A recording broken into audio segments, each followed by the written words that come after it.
Hi students, hearty welcome to RISE, Ramu's Institute of Spoken English. My dear students, ఇప్పుడు మనం book number 3 ఈ book number 3లో ఏ విషయాల గురించి తెలుసుకుంటున్నాం. Alphabet, words, sentences, subject, verb, object. Alphabet అంటే ఏంటి, words, sentences అంటే ఏంటి, సబ్జెక్ట్ అంటే ఏంటి, వర్బ్ అంటే ఏంటి, ఆబ్జెక్ట్ అంటే ఏంటి. అంటే ఇంగ్లీష్లో ఇంగ్లీష్ నేర్చుకోవడానికి ముందుగా మనకు ఈ అవగాహన తప్పనిసరిగా ఉండాలి. ఏ విద్యార్థికైనా వీటి గురించి అవగాహన అంటే ఫస్ట్ స్టెప్ అనుకోండి. బేసిక్ ఇంగ్లీష్ గ్రామర్ నేర్చుకోవడానికి ఇక్కడ నుంచి బయలుదేరుతాం అనమాట. సో అందుకని బుక్ నంబర్ 3లో alphabet, word, sentences, subject, verb, object ఈ విషయాల గురించి ఈ పుస్తకంలో పూర్తి స్థాయిలో తెలుసుకునే ప్రయత్నం చేద్దాం.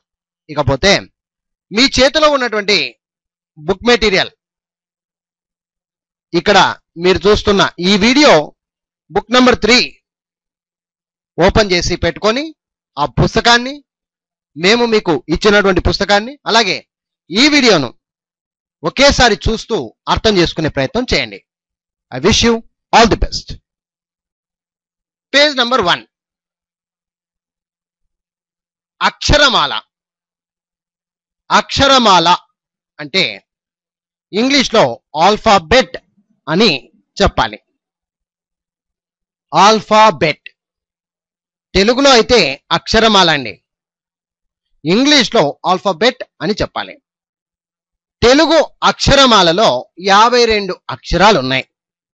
అయితే ఇంగ్లీష్ ఆల్ఫాబెట్లో 26 అక్షరాలు మాత్రమే ఉన్నాయి. 26 అక్షరాలు మాత్రమే ఉన్నాయి ఎక్కడ, ఇంగ్లీష్లో.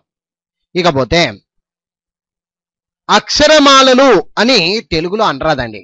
చాలా మంది అక్షరమాలలు అని అనరు, అక్షరమాల అని అంటారు అంతే. అదే విధంగా ఇంగ్లీష్లో బెట్స్ అనకూడదు, ఆల్ఫాబెట్ అని చెప్పాలి. ఆల్ఫాబెట్స్ అని మాత్రం అనరాదు. ఆల్ఫాబెట్స్ అని ఇంగ్లీష్లో కూడా అనరాదు. వాటిని మళ్ళీ మీరు ఆల్ఫాబెట్స్ అంటూ చెప్పకూడదు, ఆల్ఫాబెట్ అనాలి అంతే. ఓకేనా?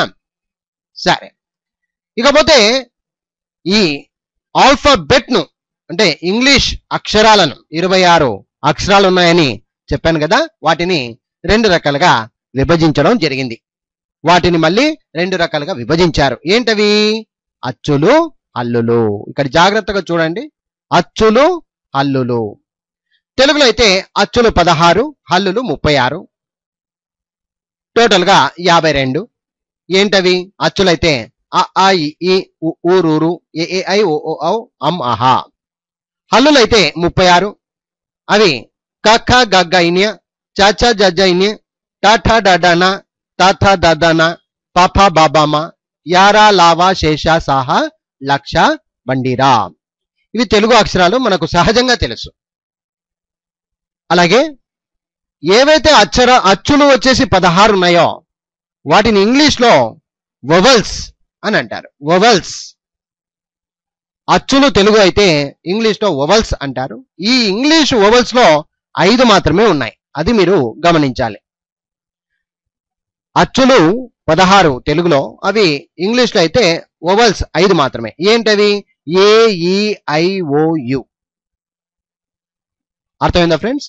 అలాగే హల్లులను ఇంగ్లీష్లో కాన్సోనెంట్స్ అని అంటారు. హల్లులను ఇంగ్లీష్లో కాన్సోనెంట్స్ అని అంటారు. అవి ఏంటి? ఏ, ఈ, ఐ, ఓ, యులు కాక మిగిలినవన్నీ కూడా consonants. B, C, D, F, G, H, J, K, L, M, N, P, Q, R, S, T, V, W, X, Y, Z. ఇవన్నీ కూడా మీరు అర్థం చేసుకుంటే హల్లులు 36, కాన్సోనెంట్స్ 21. అంటే ఇంగ్లీష్కు తెలుగుకు తేడా చెప్తున్నాను అంతేనండి. మన దాంట్లో 52 అక్షరాలండి తెలుగులో, అచ్చులు హల్లులు అన్ని ఉన్నాయి.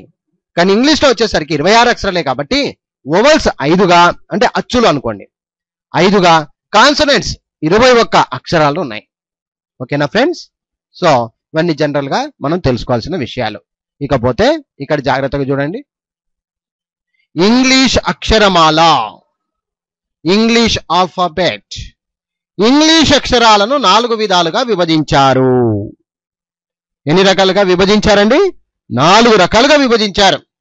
ఈ ఇంగ్లీష్ అక్షరాల పైన ఏవైతే చూశామో వాటిని 4 రకాలుగా విభజించారట. ఏంటవి?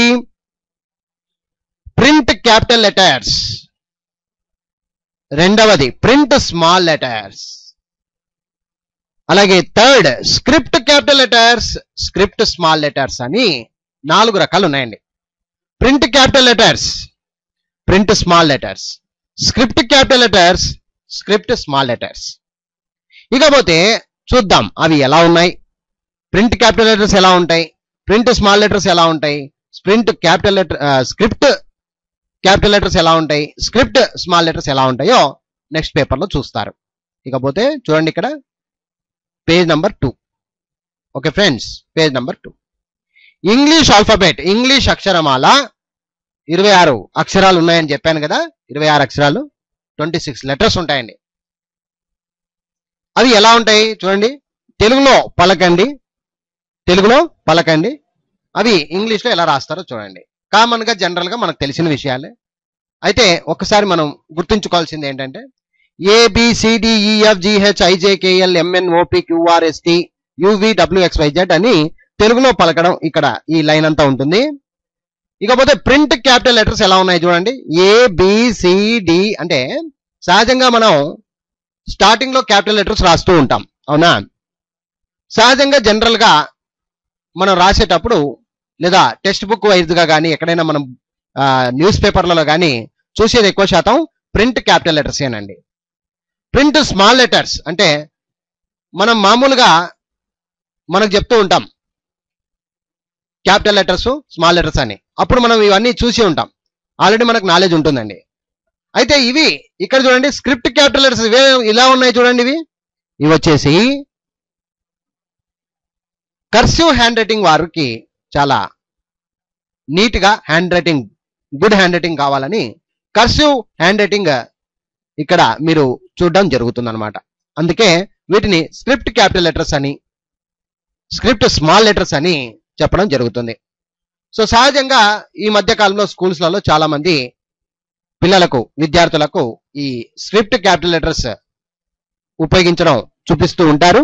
సహజంగా మనం రాసేటప్పుడు విడివిడిగా రాసే వాళ్ళైతే ఈ ప్రింట్ క్యాపిటల్ లెటర్స్ అలాగే ప్రింట్ స్మాల్ లెటర్స్ ఉపయోగించడం జరుగుతూ ఉంటుంది అనమాట. సో ఆ విధంగా ABCDEFGHIJKLMNOPQRSTUVWXYZ ఇవన్నీ 4 రకాలుగా ఎలా రాయాలో ఆ 4 రకాల పేర్లు ఏంటండి గుర్తుంచుకోండి. ఎప్పటికీ ఎవరైనా అడుగుతారు, ప్రింట్ క్యాపిటల్ లెటర్స్ అనాలి, ప్రింట్ స్మాల్ లెటర్స్ అనాలి, అలాగే script capital letters, script small letters అని గుర్తుంచుకోండి. మీరు కూడా ఈ పేపర్ను చూసి ఒకసారి రాయడం ప్రాక్టీస్ చేయండి. ఇక్కడ ఎలాగైతే మీరు చూస్తూ ఉన్నారో అలాగే మొత్తం రాయడం కూడా ప్రాక్టీస్ చేయండి, చాలా చక్కగా ఉంటుంది. ఓకే, ఇకపోతే ఇంతవరకు మనం ఏం నేర్చుకున్నట్టు అక్షరాలు, జస్ట్ అక్షరాలు అంటే ఏంటి తెలుసుకుంటాం ఈ పేపర్ ద్వారా. అర్థమైందా ఫ్రెండ్స్? ఇంగ్లీష్ అక్షరాలు తెలుగు అక్షరాల దాకా అర్థం చేసుకున్నారు అని అర్థం ఆ పేపర్ వచ్చిందంటే. తర్వాత పేజ్ నెంబర్ 3. ఈ పేజ్ నెంబర్ 3లో మనం చూడబోతున్నాం, తెలుసుకోబోతున్నాం వర్డ్, పదము. వర్డ్ అంటే ఏంటండి? పదము. Group of some letters giving some meaning, it is a word. బాగా అర్థం చేసుకోండి. గ్రూప్ ఆఫ్ సమ్ లెటర్స్, కొన్ని అక్షరాల కలయిక అని చెప్తాం కామన్ గా. గ్రూప్ ఆఫ్ సమ్ లెటర్స్, కొన్ని అక్షరాల గుంపు, ఎలాగైనా అర్థం చేసుకోవచ్చు. Group of some letters giving some meaning, మళ్ళీ మీనింగ్ కూడా ఉండాలి కదా. మీనింగ్ లేకపోతే వేస్ట్, అర్థం ఉండాలి. అర్థం ఉండి కొన్ని అక్షరాల కలయికను, కొన్ని అక్షరాల గుంపును మనము వర్డ్ అని చెప్పుకోవచ్చు. It is a word. Group of some letters giving some meaning, it is a word. అక్షరాల కలయికతో ఏదైనా అర్థం వస్తేనే ఉంటేనే అది ఒక పదముగా ఏర్పడుతుంది అంటాడు. అక్షరాల కలయికతో ఏదైనా అర్థం వస్తేనే అది ఒక పదముగా ఏర్పడుతుంది. అర్థం ఉంటేనే అది వర్డ్, పదము అని చెప్పాలి. అర్థం లేని పదము వ్యర్థం. అర్థమైందా ఫ్రెండ్స్? సో అక్షరాలను కలపడం ఒక పదంగా మారిపోతుంది.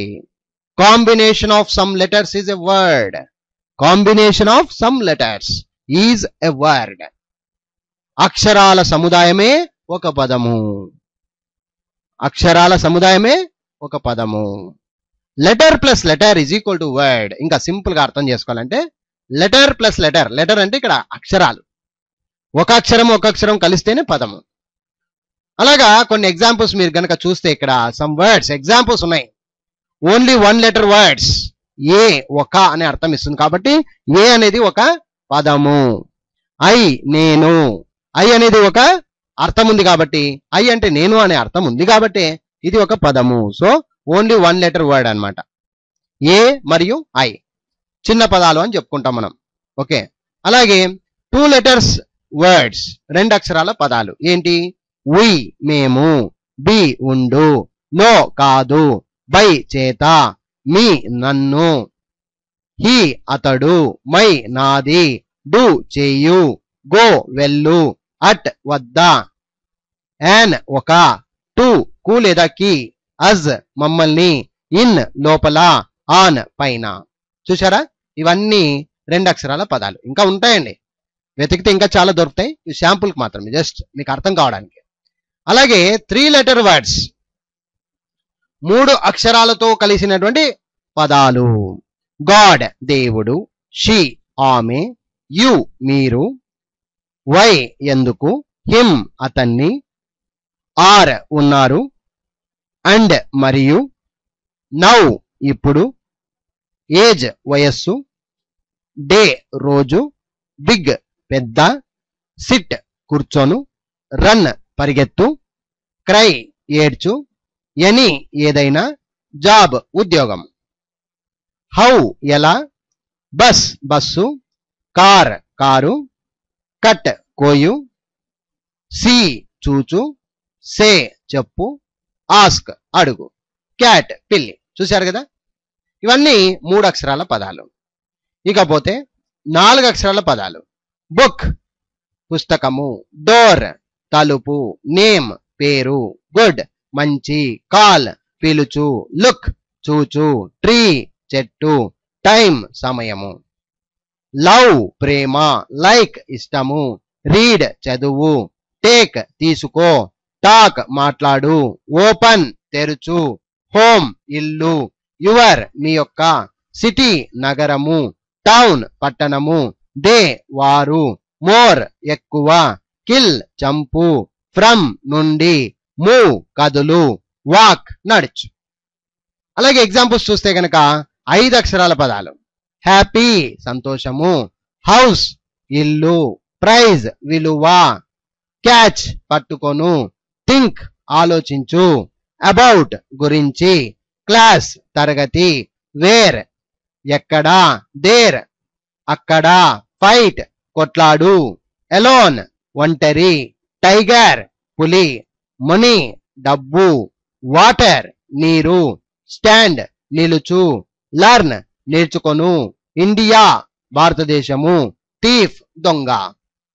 సో చూశారు కదా, ఇలాగే మీరు చక్కగా పదాలు అంటే ఒక అక్షరంతో వచ్చే పదాలు, రెండు అక్షరాలతో వచ్చే పదాలు, మూడు అక్షరాలతో వచ్చే పదాలు, నాలుగు అక్షరాలతో వచ్చే పదాలు, ఐదు అక్షరాలతో వచ్చే పదాలు, ఇలాగే 6 అక్షరాలు, 7 అక్షరాలు, 8 అక్షరాలు కూడా ఉన్నాయి, 9 అక్షరాలు ఉంటాయండి. పదాలు ఎన్నైనా ఉన్నాయి.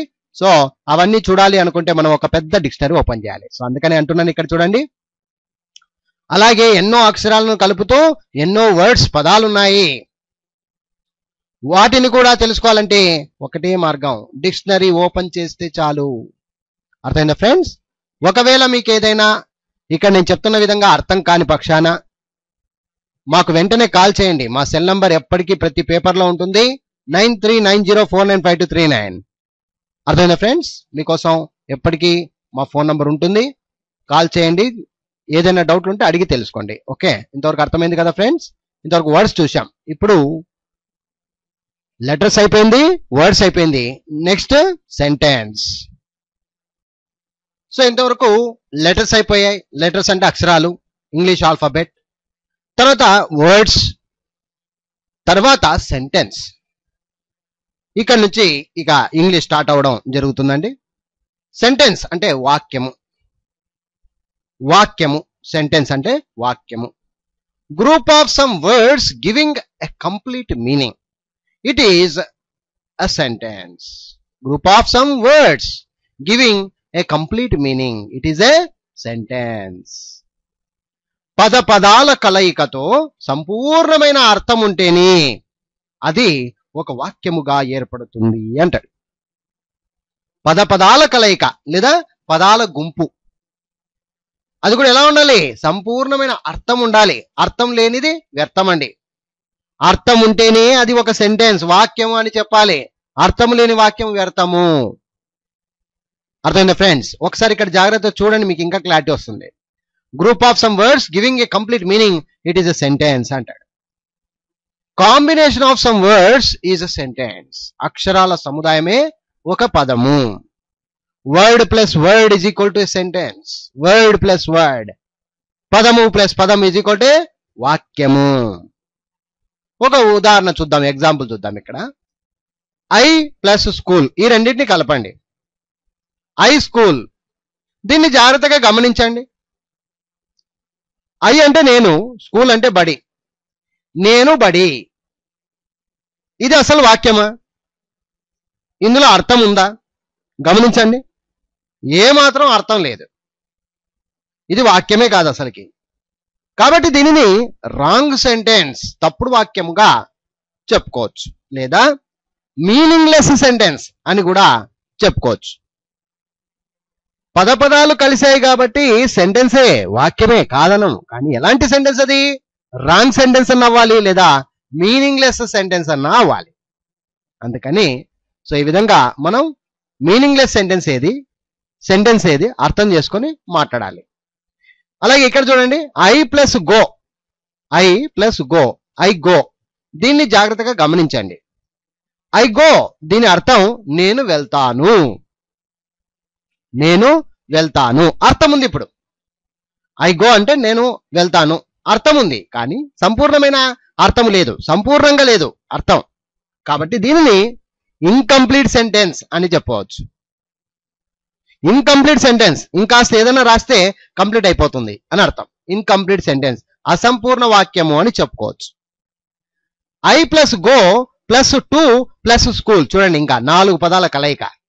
I go to school.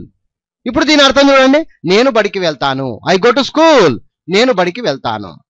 అర్థం ఉంది, అందులో సంపూర్ణమైన అర్థము ఉంది.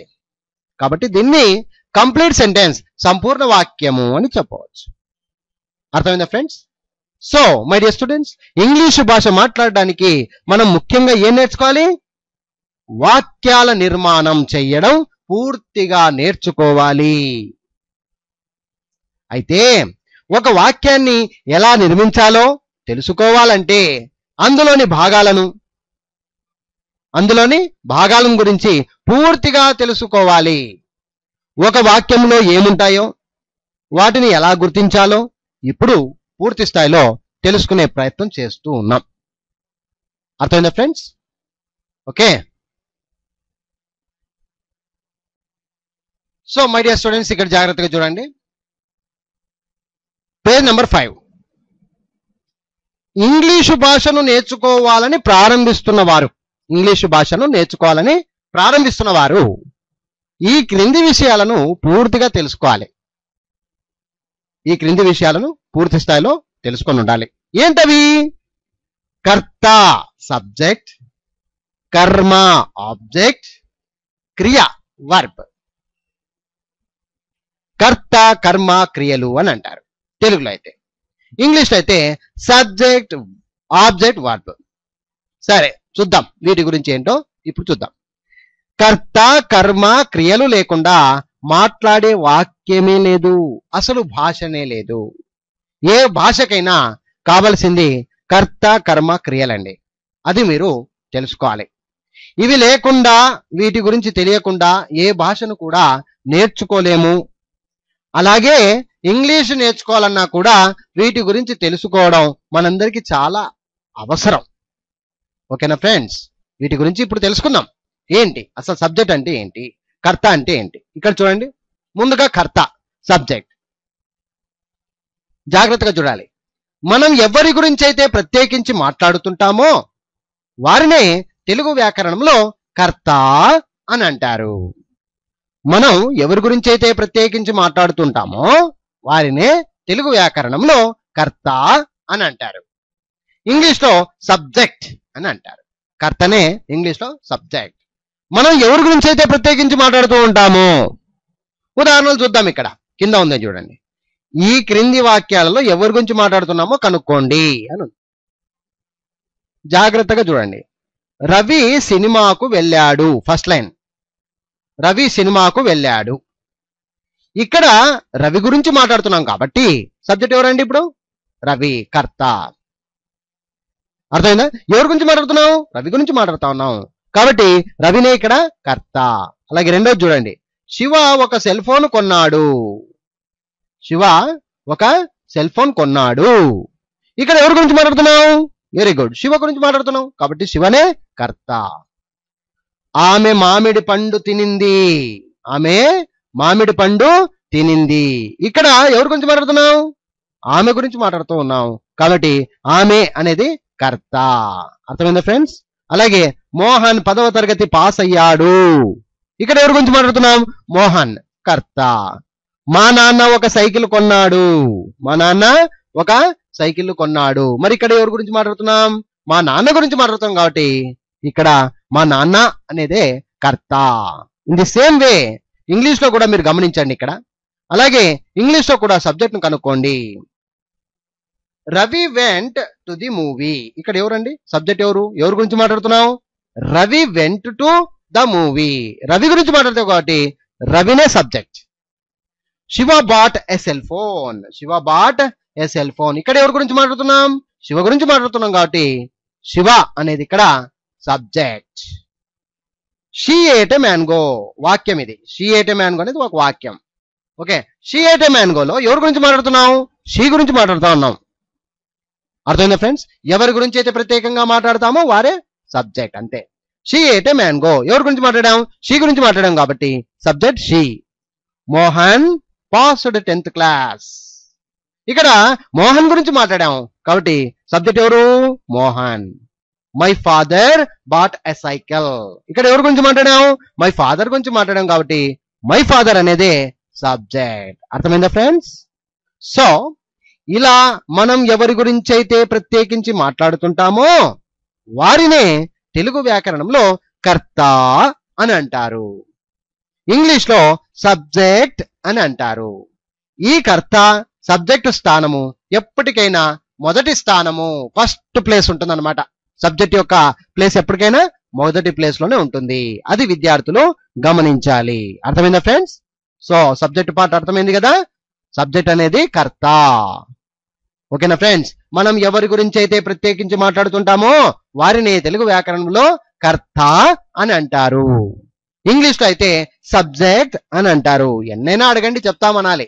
ఈజీగా అర్థమైపోతుందండి, ఏం లేదు. అర్థమైందా? హీరో ఆఫ్ ది సెంటెన్స్ అని కూడా చెప్తాం. ఓకేనా ఫ్రెండ్స్? రైట్. ఇప్పుడు కర్త గురించి తెలుసుకున్నాం. నెక్స్ట్ ఇక్కడ చూడండి, కర్మ. ఇప్పుడు పేజ్ నెంబర్ 6 లో వచ్చాం. ఇప్పుడు ఎవరి గురించి తెలుసుకోబోతున్నాం? కర్మ, ఆబ్జెక్ట్ అంటారు. కర్మ అంటే ఇంగ్లీష్ లో ఆబ్జెక్ట్. కర్మ అంటే ఇంగ్లీష్ లో ఆబ్జెక్ట్. ఒక వాక్యములో ఏమి, ఎప్పుడు, ఎక్కడ, ఎలా, ఎన్ని, ఏమి, ఎప్పుడు, ఎక్కడ, ఎలా, ఎన్ని, ఇలా ఎన్నో ప్రశ్నలకు వచ్చు సమాధానమే, మనం ఇచ్చేటువంటి సమాధానాన్నే తెలుగు వ్యాకరణంలో కర్మ అని అంటారు. ఉదాహరణకు ఏమి తింటున్నావు అని అడిగారు అనుకోండి, నేను మామిడి పండు తింటున్నాను అంటాం. నీవు ఎప్పుడు వస్తావు అన్నాడు, నేను ఈ రోజు రాత్రి వస్తాను అంటాం. నీవు ఎక్కడికి వెళ్తున్నావు అంటాడు, నేను హైదరాబాద్ వెళ్తున్నాను అంటాం. ఈ విధంగా ఏమి, ఎప్పుడు, ఎక్కడ, ఎలా, ఎన్ని, ఇలా ఎన్నో ప్రశ్నలు మనం అడిగినప్పుడు ఇచ్చేటువంటి సమాధానం ఒకటి ఉంటుంది కదండి, దాని పేరే కర్మ అని చెప్పుకోవచ్చు. ఆబ్జెక్ట్ అంటారు. ఇంగ్లీష్లో అయితే ఆబ్జెక్ట్, తెలుగు వ్యాకరణంలో కర్మ, ఇంగ్లీష్లో అయితే ఆబ్జెక్ట్ అని అంటారు. సో మై డియర్ ఫ్రెండ్స్, ఇక్కడ ఉదాహరణలు చూస్తే మీకు క్లారిటీ వస్తుంది. ఈ క్రింది వాక్యాల్లో కర్మను కనుక్కోండి అన్నాడు. కర్త క్రియను విడదీస్తే మిగిలిందే కర్మ, అది షార్ట్ కట్. కర్తను క్రియను, క్రియ అంటే పని అండి, ఈ రెండింటిని విడదీస్తే మిగిలిందే కర్మ. చూడండి, ఇక్కడ రవి సినిమాకు వెళ్ళాడు. ఇక్కడ రవి హీరో, సబ్జెక్ట్. మనం ఇంతకు ముందే తెలుసుకున్నాం. ఎవరి గురించి మాట్లాడితే వాడు సబ్జెక్ట్. ఇకపోతే వెళ్ళాడు పని, పని ఎప్పుడైనా కానీ వర్బేనండి. క్రియ, క్రియ అంటే పని. మిగిలింది చూడండి సినిమాకు. ఈ సినిమాకు అనేదే సింపుల్ గా అర్థం చేసుకుంటే ఈ సినిమాకు అనేదే కర్మ. ఎక్కడికి అంటే సమాధానం ఏం చెప్తారు, సినిమాకు అనేదే కర్మ. శివ ఒక సెల్ ఫోన్ కొన్నాడు. ఇక్కడ ఏమి అంటే సెల్ ఫోను అనేది మీరు ఇచ్చేటువంటి సమాధానం, అందుకే అది కర్మ. శివ ఒక సెల్ ఫోన్ కొన్నాడు. ఇక్కడ కొన్నాడు పక్కన పెట్టండి, ఇటు పక్క నుంచి శివను పక్కన పెట్టండి. ఆటోమేటిక్ మధ్యలో ఏదైతే మిగిలిందో అదే కర్మ. ఇలా షార్ట్ కట్ పెట్టుకోండి, సింపుల్ గా అర్థం చేసుకోండి. లత నిన్న తినింది. చూడండి, ఇప్పుడు లత నిన్న తినింది. తినింది అంటే క్రియ, మనకు డైరెక్ట్ కనపడుతుంది పని. లత హీరో. సో ఇక్కడ సబ్జెక్ట్ ఎవరు, లత. ఇప్పుడు మిగిలింది ఎవరు, నిన్న. నిన్న అనేది ఇక్కడ ఆబ్జెక్ట్, కర్మ. మోహన్ 10వ తరగతి పాస్ అయ్యాడు అని ఉంది. పాస్ అయ్యాడు పక్కన పెట్టండి, క్రియ అది. Mohan subject, Mohan subject. ఇక్కడ 10వ తరగతి ఏదైతే మిగిలిందో అది మాత్రమే కర్మ, ఆబ్జెక్ట్ అని అంటాం. మా తమ్ముడు నిదానంగా వచ్చాడు అనండి. మా తమ్ముడు నిదానంగా వచ్చాడు. ఇక్కడ ఎలా అంటే నిదానంగా అనేది సమాధానం. సో అందుకనే కర్మ నిదానంగా. అర్థమైందా ఫ్రెండ్స్? ఇలా మీరు అర్థం చేసుకుంటే కర్మను మరి అర్థం చేసుకోవడం చాలా ఈజీ. ఆబ్జెక్ట్ అంటాం. ఓకే, ఇంగ్లీష్లో చూడండి, మీకు ఇంకా చాలా బాగా అర్థమైపోతుంది. అలాగే ఇంగ్లీష్లో కూడా ఆబ్జెక్ట్ ను కనుక్కోండి. ఇక్కడ చూద్దాం. Ravi went to the movie. ఇక్కడ రవి అనేది hero of the sentence, went అనేది క్రియ, వర్బ్. సో ఇమీడియట్లీ మిగిలిందంతా పార్ట్ ఈజీ అండి. ఇంకా ఇంగ్లీష్లో చాలా ఈజీ. టు ది మూవీ అనేది అంతా మిగిలిన పార్ట్. సో అలాంటి మిగిలిన పార్ట్ అంతా కూడా ఆబ్జెక్ట్ కిందకి వేసేసుకోండి, ఏం కాదు. శివ బాట్, శివ అనేది సబ్జెక్ట్, బాట్ అనేది క్రియ, వర్బ్. ఏ సెల్ ఫోన్ అనేది మిగిలింది ఇక్కడ, ఏంటి సెల్ ఫోన్, కాబట్టి అది ఆబ్జెక్ట్. లత ఏట్ ఎస్టర్డే, లత అనేది సబ్జెక్ట్, ఏట్ అనేది వర్బ్, ఎస్టర్డే అనేది ఆబ్జెక్ట్.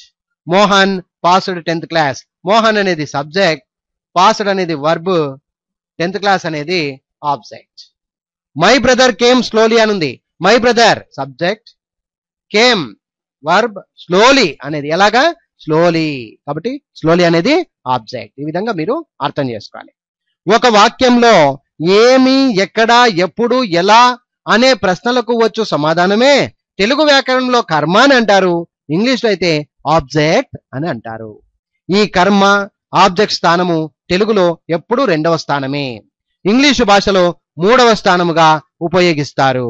ఇక్కడ చూడండి, ఈ కర్మ ఆబ్జెక్ట్ స్థానం తెలుగులో అయితే 2వ స్థానం, ఇంగ్లీష్లో అయితే 3వ స్థానంలో ఉంటుందండి. ఫస్ట్ సబ్జెక్ట్ వస్తుంది తెలుగులో. చూడండి, ఇక్కడ తెలుగులో ఎప్పుడైనా సరే ఫస్ట్ సబ్జెక్ట్ అంటే కర్త, తర్వాత కర్మ వస్తుంది, తర్వాత లాస్ట్ కి ఆబ్జెక్ట్ వర్బ్ వస్తుంది, క్రియ వస్తుంది. కర్త కర్మ క్రియ అంటారు తెలుగులో. కానీ ఇంగ్లీష్లో వచ్చేసరికి సబ్జెక్ట్ వర్బ్ ఆబ్జెక్ట్ అంటారు. అంటే క్రియాస్థానం 2వ స్థానంకి వస్తుంది. సరే, ఆ కన్ఫ్యూజన్ ని వెళ్ళడానికైతే నేను ఇప్పుడు మళ్ళీ నెక్స్ట్ పేపర్లు ఉన్నాయి, అవి నీట్ గా చెప్తానండి. ఇప్పటి వరకు బాగా అర్థం చేసుకోండి. ముందుగా ఆబ్జెక్ట్ అంటే అర్థం చేసుకోండి చాలు. ఒక వాక్యంలో ఏమి, ఎక్కడ, ఎప్పుడు, ఎలా అని ప్రశ్నలకు వచ్చే సమాధానమే తెలుగు వ్యాకరణంలో కర్మ అని అంటారు, ఇంగ్లీష్లో ఆబ్జెక్ట్ అని అంటారు. అర్థమైందా ఫ్రెండ్స్? రైట్. అలాగే ఇప్పుడు చూడండి, పేజ్ నెంబర్ 7కి వచ్చాం. క్రియా, వర్బ్, ఇది పని, ఏం లేదు, చాలా సులభంగా చెప్పగలుగుతారు. ఒక వాక్యంలో కర్త సబ్జెక్టు చేసే ఏ పని అయినా క్రియ అని అంటారు, ఇంగ్లీష్లో వర్బ్ అని అంటారు. ఒక వాక్యంలో కర్త, ఈ సబ్జెక్ట్ హీరో ఎవరైతే ఉన్నారో, ఎవరి గురించి అయితే మనం ప్రస్తావించి మాట్లాడుతున్నామో, అతను చేసేటువంటి పని లేదా ఆమె చేసేటువంటి పని లేదా అది చేసేటువంటి పని, మనము ఈ పనులను క్రియలు అని చెప్పుకోవచ్చు, వర్బ్ అంటాం.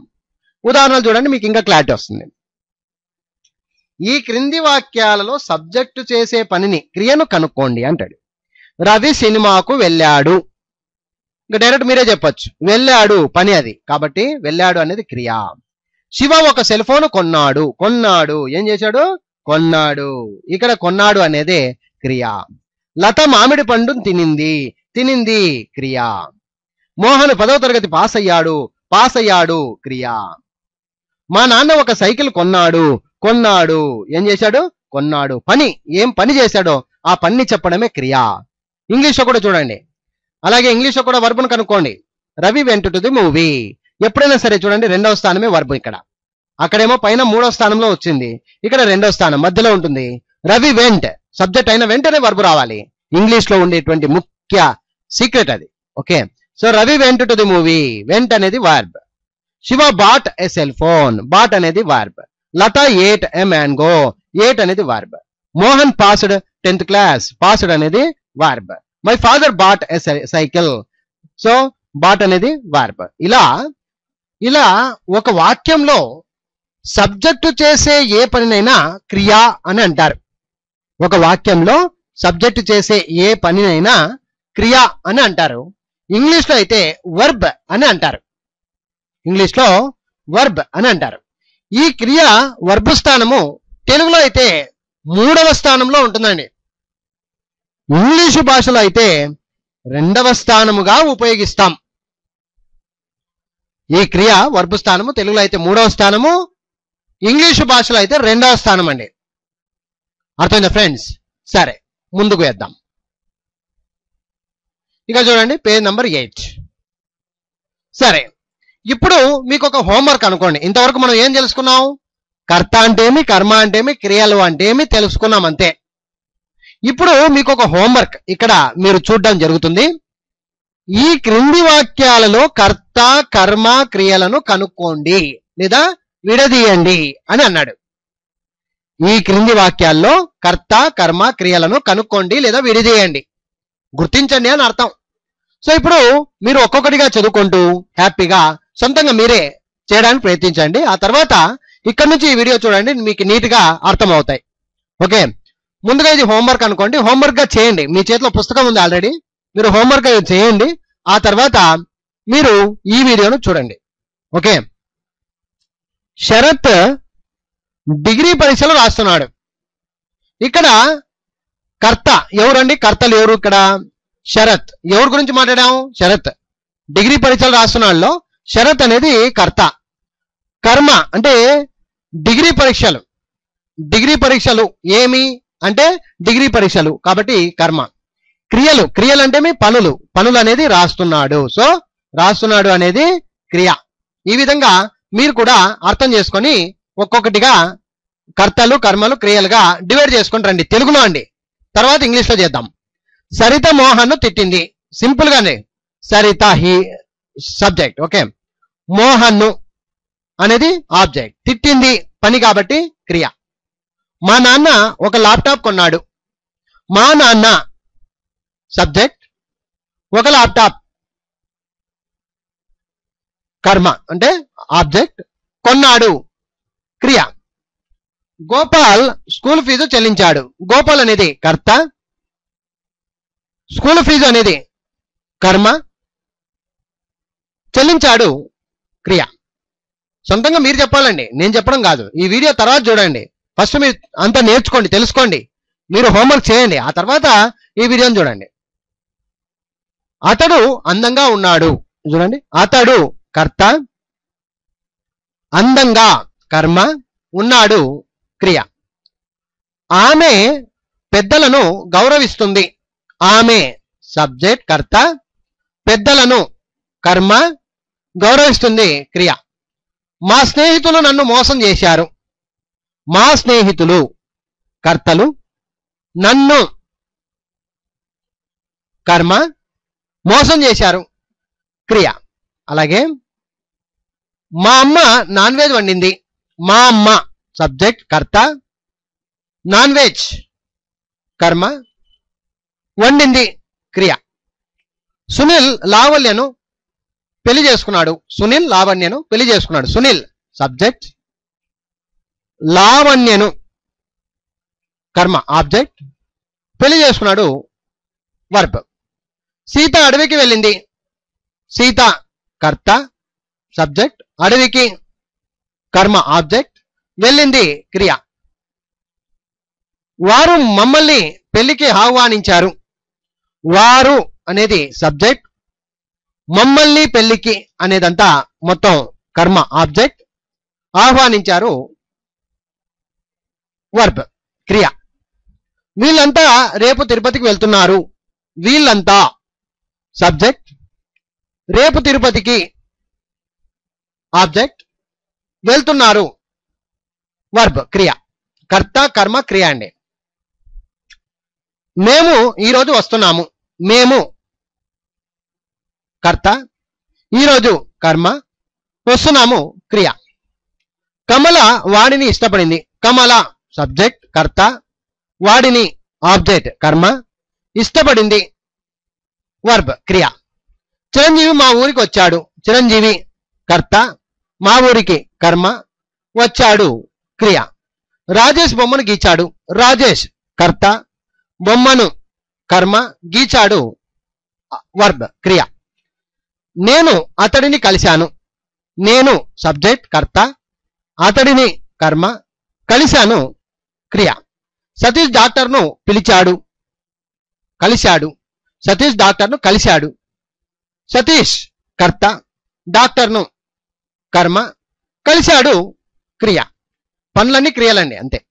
మా చెల్లెలు పరీక్షలు పాస్ అయింది, మా చెల్లెలు సబ్జెక్ట్ కర్త, పరీక్షలు ఆబ్జెక్ట్ కర్మ, పాస్ అయ్యింది, పాస్ అయింది క్రియ పని. మనం ఇంగ్లీష్ మాట్లాడుతున్నాము, మనం సబ్జెక్ట్ కర్త, ఇంగ్లీష్ కర్మ ఆబ్జెక్ట్, మాట్లాడుతున్నాము క్రియ. సో ఈ విధంగా మీరు సమాధానాలు చెప్పగలిగితే, మీరే సొంతంగా చెప్పగలిగితే మీకు ఇంకా కర్త కర్మ క్రియల గురించి పూర్తి స్థాయిలో అర్థమైనట్లే తెలుగులో. ఇన్ ది సేమ్ వే అలాగే పేజ్ నెంబర్ 9 లో మీరు చూడగలుగుతారు ఇంగ్లీష్ సెంటెన్సెస్, అలాగే సబ్జెక్ట్ వర్బ్ ఆబ్జెక్ట్ ను డివైడ్ చేసుకుంటూ రండి.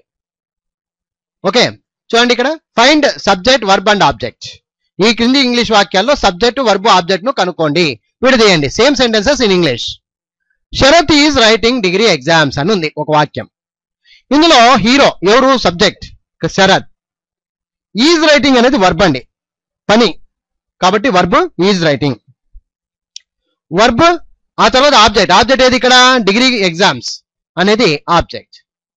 Saritha scolded Mohan, first subject Saritha, తర్వాత స్కోల్డెడ్ అనేది వర్బ్, మోహన్ అనేది object. My father bought a laptop, my father అనేది సబ్జెక్ట్, బాట్ అనేది వర్బ్, ల్యాప్టాప్ అనేది ఆబ్జెక్ట్. కర్త కర్మ క్రియలు ఇంగ్లీష్ లో ఇప్పుడు కనుక్కుంటున్నాం subject verb and object. Gopal paid the school fee, Gopal subject, verb paid, object వచ్చేసి the school fee. He is handsome, he అనేది సబ్జెక్ట్, వర్బ్ అనేది ఈజ్, హ్యాండ్సమ్ అనేది object. She respects the elders, she subject, respects verb క్రియ, the elders object. Our friends cheated me, our friends subject, cheated verb, me object. Our mother cooked non veg, our mother subject, cooked verb, non veg object. Sunil married Lavanya, Sunil subject, married verb, Lavanya object. Sita went to the forest,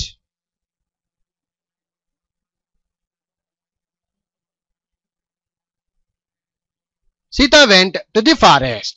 Sita subject, went verb, to the forest object. They invited to the marriage. They subject, invited verb, to the marriage object. They are all going to Tirupati. They subject, are going verb, to Tirupati object. We are coming today. We are coming today. We subject, are coming verb, today object. Kamala liked him.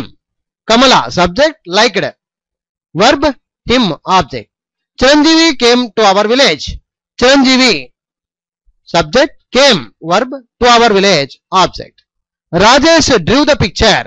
Rajesh, subject, drew, verb, the picture, object. I met him. I, subject, met, verb, him, object. Satish consulted the doctor. Satish, subject, consulted, verb, the doctor, object. Our sister passed 10th class. Our sister, subject, passed, verb, 10th class, object. We are speaking English. We, subject, are speaking, verb, English, object. So ఇలాగా మీరు కూడా మీ యొక్క బుక్ను తీసుకొని మీ చేతిలో ఉన్నటువంటి పుస్తకాన్ని తీసుకొని సొంతంగా చెప్పడానికి ప్రయత్నించండి, చూసి చెప్పొద్దండి. ఓకేనా? మీరు సమాధానాలు చెప్పగలిగితే, అంటే ఈ సబ్జెక్టు వర్బ్ ఆబ్జెక్ట్లను డివైడ్ చేయగలిగితే ఆటోమేటిక్ మీకు సబ్జెక్ట్ గురించి, వర్బ్ గురించి, ఆబ్జెక్ట్ గురించి పూర్తిగా తెలిసినట్టే. ఓకేనా ఫ్రెండ్స్, అర్థమైందా? ఇకపోతే పేజ్ నంబర్ 10 లో కొన్ని విషయాలు తెలుసుకోబోతున్నాం. తెలుగుకు ఇంగ్లీష్కు తేడా ఏంటి? తెలుగుకు ఇంగ్లీష్కు తేడా ఏంటి? What is the difference between Telugu language and English language? జాగ్రత్తగా చూడండి. కర్త, కర్మ, క్రియ. తెలుగులో కర్త, కర్మ, క్రియ. అయితే ఇంగ్లీష్లో చూడండి, కర్తనేమో సబ్జెక్ట్ అంటాం, కానీ కర్మనేమో ఆబ్జెక్ట్ అంటాం, క్రియనేమో వర్బ్ అంటాం. ఇక్కడ చూస్తే తెలుగులో కర్త, కర్మ, క్రియలు అంటాం, ఇంగ్లీష్లో సబ్జెక్ట్, వర్బ్, ఆబ్జెక్ట్ అంటాం. అంటే అర్థం ఏంటి? ఈ క్రియ అనేది ఇంగ్లీష్లో 2వ స్థానంలోకి వస్తుంది, ఇది క్రియ 2వ స్థానంలోకి వస్తుంది. ఈ కర్మ అనేది తెలుగులో 2వ స్థానము, ఇంగ్లీష్లో 3వ స్థానంగా మారిపోతుంది. కాబట్టి ఇక్కడ చూడండి జాగ్రత్తగా, పై తెలుగు మరియు ఇంగ్లీష్ వాక్యాలను గమనించండి. కర్త అలాగే ఉండి క్రియ మరియు కర్మలు మాత్రమే ఇంగ్లీష్ వాక్యంలో మారుతూ ఉంటాయి. మరొక ఉదాహరణ చూడండి. రవి అరటి పండును తింటున్నాడు అని ఉంది ఒక వాక్యం. ఇందులో రవి సబ్జెక్ట్, కర్త, అరటిపండు కర్మ, ఆబ్జెక్ట్, క్రియ తింటున్నాడు. కానీ ఇక్కడికి వచ్చేసరికి ఫస్ట్ తింటున్నాడు చెప్పాలి, అంటే ఈ క్రియ అనేది వర్బు స్థానానికి వచ్చేస్తుంది అనమాట, 2వ స్థానానికి వచ్చేస్తుంది ఇంగ్లీష్ లో. రవి ఈజ్ ఈటింగ్, తర్వాత కర్మని చెప్పాలి, బనానా, ఏ బనానా.